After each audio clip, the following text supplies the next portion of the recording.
everybody knows once you pass legislation, that's the first step, but it's not, unfortunately, that's only the very first step. Regulations are very critical.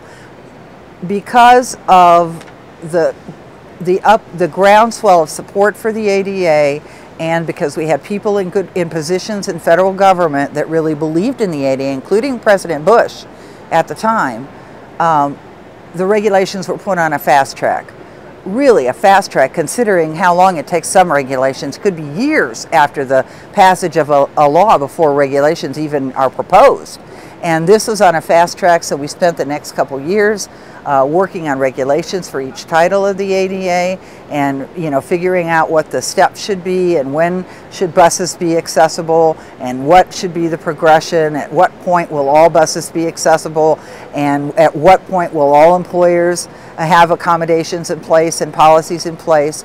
And so that was all part of getting the ADA regulations in place, and that again was again the subject of a lot of grassroots advocacy efforts, again using the facts to get the information out on what the proposed regulations were and what the national organizations like DREDF, the Disability Rights Education Foundation, felt were good or bad about those regulations, so that people had some kind of a framework for kind of deciding for themselves whether they agreed or disagreed with the national organizations. After the regulations passed, there was a big infusion of federal dollars to train people, mainly people with disabilities and other advocates, on their rights, their new rights under the ADA. And that too was pretty unprecedented, and I don't think that's ever happened in any other civil rights legislation. And I'm not sure what good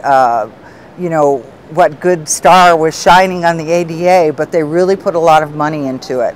And the Disability Rights Education Foundation got a big grant to do training all around the nation on the ADA, and it was focused on people with disabilities and advocates that could then take that information and use it to train and educate others. So we were heavily involved in that training happening here in Indiana, and helped support that by providing some assistance to make sure consumers, people with disabilities, and could get there and could have the opportunity to participate in some of those trainings. So I was there myself at one of them, and Liz Savage was one of the presenters at another one, which I did not get to go to.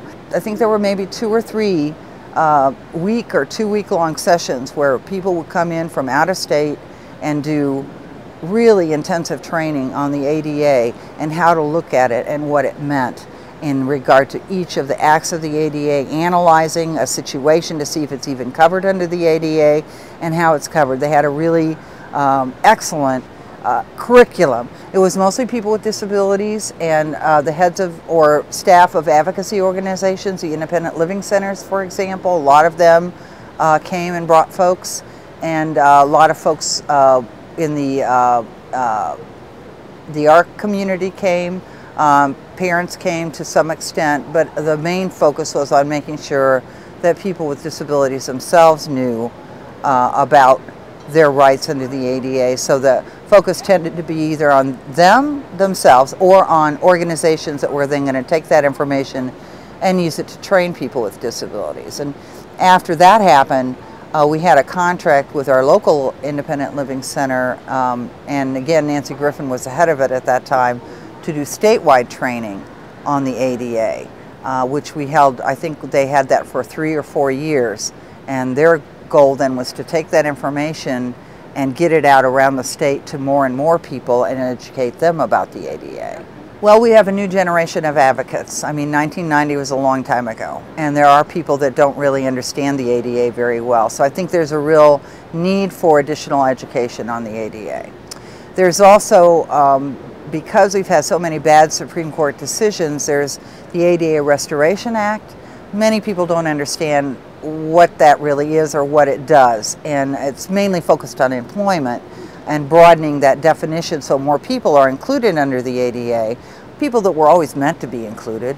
Just the Supreme Court, because of some bad decisions, had narrowed it down to the point where pretty much if you had a significant disability, they thought, well, you're not you can't do the essential functions of the job, so you're not covered.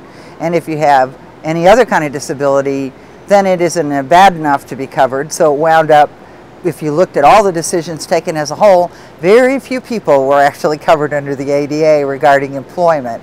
And the Restoration Act then restored that so that it really is now broad like it was meant to be when the ADA was passed. And I think that's something that most people don't understand what that does, and it's something we really need to educate people about. So I'd really like to see a little more training and education.